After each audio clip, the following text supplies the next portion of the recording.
Para ka na matutruma kasi yung sigaw niya parang hanggang ano na, sa ibang planeta.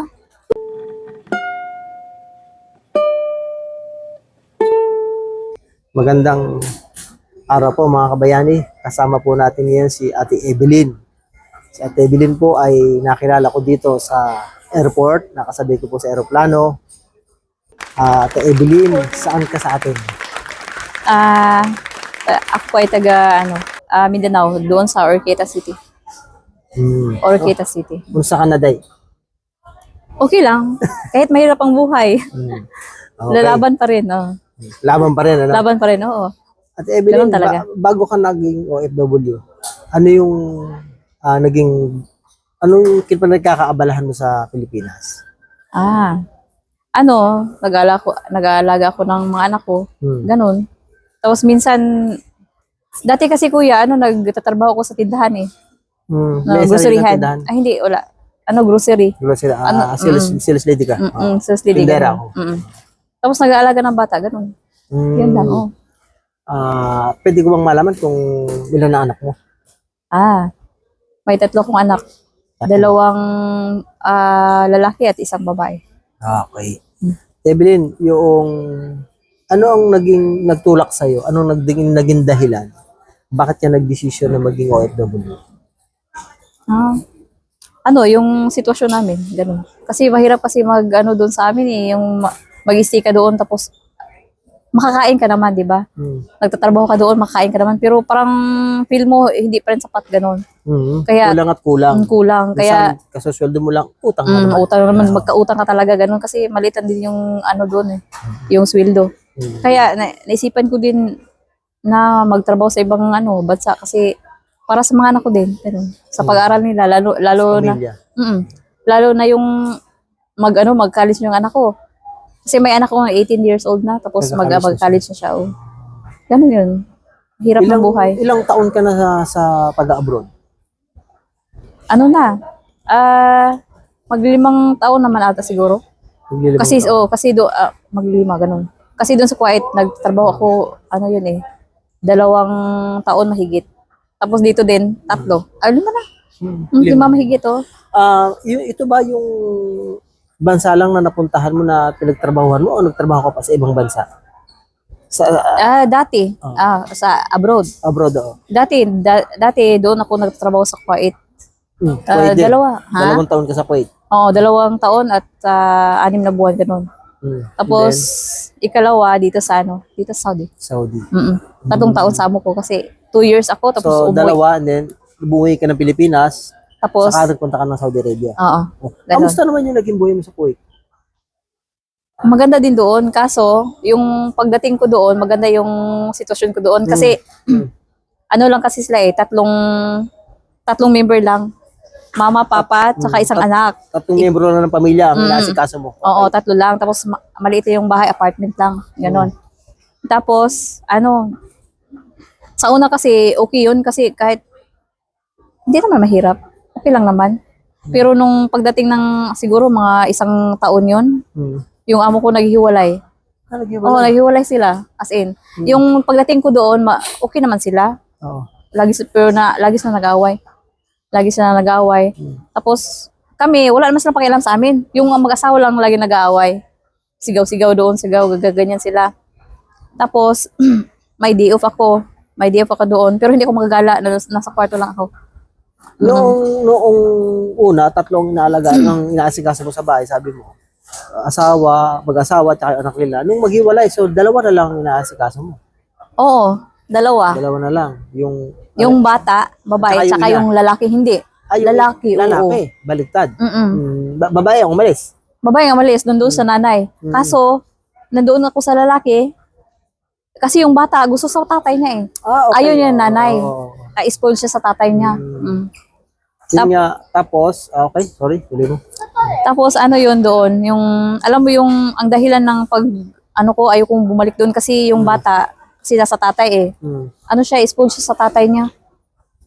Spoil siya sa tatay niya, kahit mali, kinikonsider niya. Kasi alam mo ba kung bakit?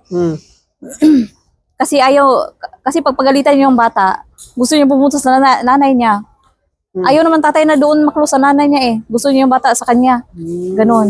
Kaya ni-school yung bata kahit mali. Basta hindi mo maintindihan yung ugali. Mas mahal na mahal niya yung anak niya. Kumbaga, Kasi yung nag-iisa kuya. nag-iisa lang. Tapos hindi siya, Lalaki ba yung bata? babae. Babae. Oo, mahal na mahal niya. Tapos hindi na din sa makaanak kasi. Nung nasa Kuwait ka, maganda ba yung ano mo, yung karanasan mo doon o okay ba naman naging buhay mo? Sa una, oo, yung hindi pa sila naghiwalay. Oo. Okay yung ano ko doon. Pero Okay. Kahit mag-aaway sila, pero hindi nila kami inaano ba? Ano tawag doon? Hindi na damay. Hindi kami din damay. Sila lang dalawa. Kahit magsigaw-sigawan na sila, kung tatawagin ako, mahina lang yung busis nila, eh, parang wala lang ba? Pero sabi mo na sa una, okay. Bakit nung bandang huli, ano ba nangyari? Yung bandang huli, nag-change yung lalaki, nag-change yung ano niya eh. Ugali niya. Ugali, oo. Tapos, ano din yun, daming sakit. Tapos, mag-share din yun sa problema, kuya. Mag-share sa akin na ganyan. Daming sakit na ba? Ang taba, ang laki, mataba. As in, kuya. Tapos, laging kumakain. Kaya wala akong problema sa kain. Nagiging marites tayo ngayon. Okay lang yan. Okay, sorry. Change topic. Yung sa hirap sa trabaho, sa amo, okay naman, sabi mo, di ba? O, sa una. Ano yung pinakamahirap na naranasan mo buhay bilang OFW? Yung pinakamahirap sa tingin mo, ang hirap naman ito. Grabe yung lalaki nga doon sa quiet eh. Sigaw-sigawan ako. Grabe. Para ka na matutruma kasi yung sigaw niya parang hanggang ano na sa ibang planeta. Grabe ko. Oo. Pero siguro yung high blood siya ba? High blood siya, parang umatake yung high blood niya ganoon. Pero pag karaan ng ilang ano niyan, mahina naman ang boses niya. Yung okay naman siya, ganun ba? Pag may kunting sa anak niya, for example, yung bata wala akong kasalanan dyan. For example, yung bata, sabi ng lalaki na, Evelyn, we go outside. Anuhin mo si anak ko, bihisan mo, ibigyan mo ng damit. Magkuha ko ng damit doon sa aparador. Tapos pagbigay ko sa bata, I don't like that. O di, kuha ka naman ulit doon sa aparador. Balik. Pagkatapos, ito, you like this one. I don't like that. Tapos, busy talaga tong batang to. Sabi ko, kuha na ako kakatlo. Pagdating sa kanya, I don't like that. Gaganyan siya. So, why you give me this one? I don't like this. Gaganyan siya. Tapos nun, sabi ko, can we go in the cabinet? Can you choose by yourself? Sabi ko. Tapos, nagalit, ganun. Magalit. Tapos, para siyang spoiled nga na. Spoiled. Tapos yung tatay. Tapos yung tatay, anong nangyari? Ganyan na.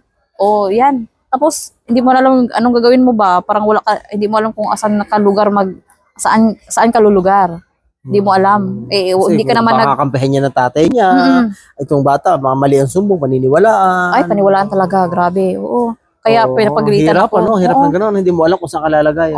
Hindi mo alam kung saan ka lulugar. Inaano mo naman yung trabaho mo. Maiba ako ng tanong sa Evelyn. Ang karanasan mo sa Kuwait ay bagamat mahirap pero hindi rin kagaya ng mga nababalita natin na nangyari sa Kuwait. Hindi naman. Alam mo naman. Sa awa ng Diyos din, hindi naman. Awa naman ng Diyos. Salamat naman Ang sa akin lang parang naturuma ako sa grabe yung niya yung busis, sigaw-sigaw. Ang susunod kong tanong sa'yo yung dito naman sa Saudi Arabia, ano yung karanasan mo? Dito? Okay dito. Okay naman dito sa Saudi. Kasi yung amo ko mababait. May difference. Kasi kung mag-away yung amo ko dun sa Kuwait, grabing sigaw-sigaw nila, grabe. Pero yung amo ko dito sa Saudi, parang hindi sila nag-away, tahimik lang. Pag tahimik silang dalawa, nag-away na yan. Ganun na. Magkaiba naman sila. Magkaiba, opposite sila. Pero, mabait sila. Pero ang problema lang dito, yung nanay. Yung sa pag-abroad mo, sabi mo, nakalimang taong ka na, 2 years sa Kuwait, 3 taon sa Saudi Arabia. Meron ka bang plano na kung hanggang kailan ka lang magiging OFW para yung mga anak mo makasama mo naman? Hanggang kailan ka lang mag-abroad? Meron kang, sana ito, ilang taon na lang ako, ayoko na talaga. Anong plano? Meron ka bang plano? Sa ngayon, hindi muna ako magsasalita ng patapos. Ayun. Kasi, baka kapusin. kahit sabihin mo, okay, mag-stay ako sa Pilipinas, ganyan. Pero pag wala ka ng pera, ganon, desisyon ka na naman, diba? alis ka na naman.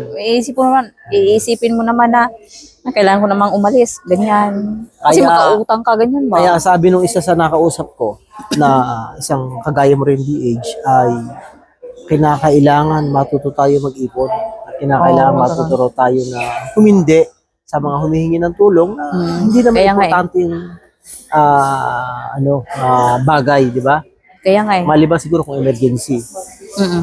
So, yun siguro ang magandang aral na matutuhan natin na dapat matuto tayong maghanda sa ating kinabukasan para hindi tayo lagi na lang Totoo giisip yan. na hanggang kailan ba ako mag-abroad. Kaya nga eh. Uwi na ako tapos babalik na naman. Ha? Kaya nga eh. Eh, kamusta naman yung pamilya mo, yung mister mo, yung mga anak mo? Okay lang naman sila din. Lalo sa Sila yung tumataba. sasabihin pagdating mo, sila yung Yung asawa ko. sasaluhin sa'yo. Oh. Pero yung anak ko, hindi nila alam. Ay, Kaya gusto ko- yung anak mo ang hindi, Ay, hindi. nila alam. Hindi nila alam. Ay, Hindi alam. gusto ko din surprise sila eh. Surprise. Tulad ng dati. Oh. Na kung sabi mo sa asawa mo, isama mo yung mga bata sa airport, gano'n. Oo, Hindi nila ganun. alam. Ano, Oo. ganun, surprise, ano, ganda Kaya, yan. ganun. Gusto kong ano sila eh, yung magulat talaga sila na nandun ako ba, ganun. Oo, yung maganda yung Gusto, gano'n. maganda yung feeling sa ganun Feeling eh. ng yung mga anak mo, masusurprise, yakapin ka, di ba? Kaya nga, tapos iiyak na sila kasi, dito pala yung mama ko. Ilan taon ganun. na hindi nakabakasyon? Diba, ano na ako ngayon eh, mag-1 year na eh. Last year nagbakasyon Last year, nagbakasyon ako last year, 2 So, months. yearly nakakapagbakasyon ka yearly? Hindi, 2 months, 2 years. Tapos bakasyon ako 2 months. Tapos bumalik na naman ako. Oh. Sa pagbalik ko, 1 year ako ngayon. Ganon. Pero babalik ka pa? Hindi na. Nag-exit ka? Exit ka na ba? Na-exit, exit visa ko. Exit visa ka.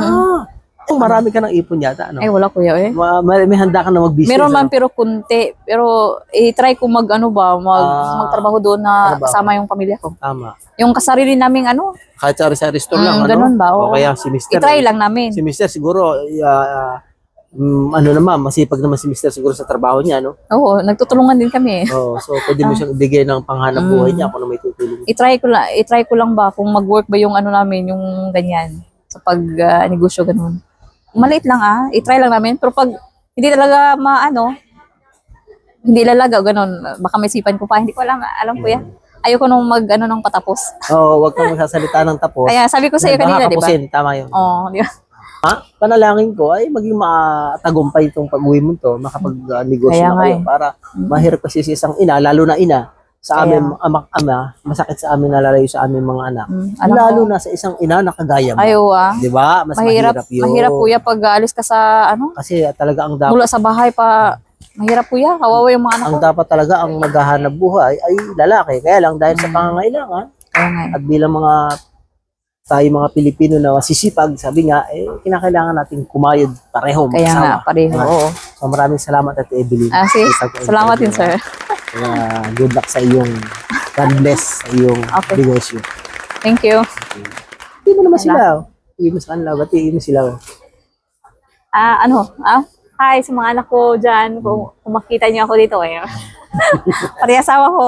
Sige. Thank you. Thank you. Salamat kuya.